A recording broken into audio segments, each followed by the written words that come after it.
Very good morning, children. So, in today's class, we'll start off with a new chapter in chemistry, that is chapter 3, metals and non-metals.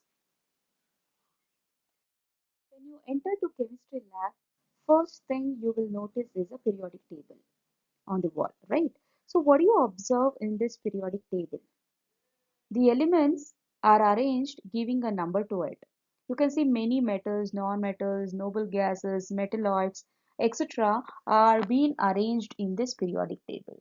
So on what basis these elements are arranged in a periodic table? It is by knowing their physical properties, it is by chemical properties, or any other nature of particular element. So keeping all this criteria in mind, scientists have grouped these elements in a periodic table.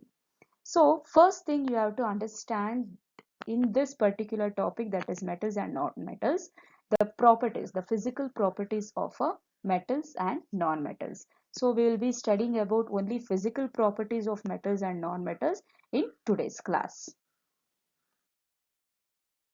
Coming to first slide, it is about physical properties of metal. First is luster. So these metals have a shiny surface, example gold or silver. So they appear to be very shiny. Okay. And next is hardness.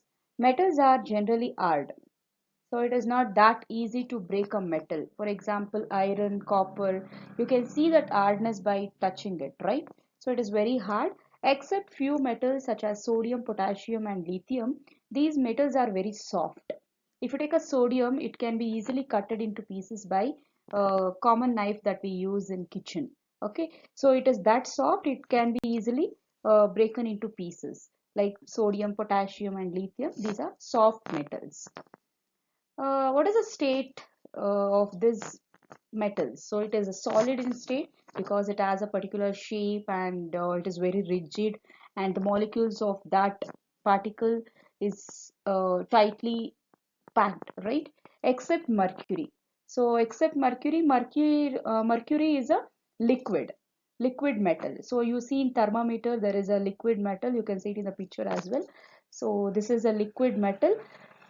Uh, which is said to be liquid in state, right? So other metals which I mentioned above, like gold and silver, these are solid. Next physical property of metals is malleability. These metals can be beaten into thin sheets like gold and silver, aluminum are most malleable metals. If you take a aluminum foil, so this aluminum foil, if you see, it is very thin in nature. So how is it possible? Because the property of metal is something like that, which can be beaten into thin sheets. And gold ornaments that we wear, even that.